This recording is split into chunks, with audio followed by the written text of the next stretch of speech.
Hey guys, so this is a quick video on how to use the Google Assignments external tool. The previous Google one is going away September 1st of this year, so you're going to have to start switching over to this new one. It's pretty much the exact same thing, just with a couple differences in the way it looks. So here we're going to go into a test assignment right here. So just like the other one, you're going to go to External Tools. So you go down to Submission Type.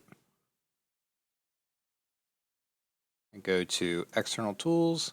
Now the one you've probably been using, if you have been using Google Drive assignments, is the cloud assignment right here. This is the one that's going to be going away. So you're going to want to start using the Google Assignments LTI 1.3. So you click that. You have to give some permissions, link it to your account, link it.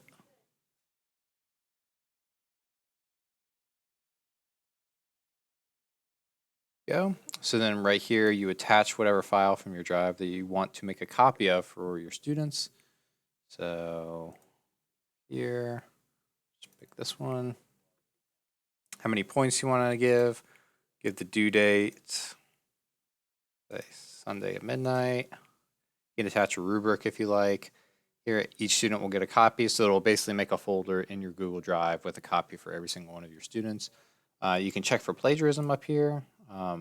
So you only get 5 options to do it though, per course. So maybe wait until you have a term paper or something, a larger assignment to use that. Then create. And then it looks like it didn't do anything. You got to make sure that you click select again to get it to go in. I always have them loaded in a new tool just so they have it in full screen.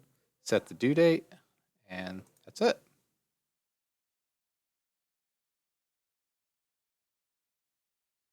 So when we open it up in a new tool,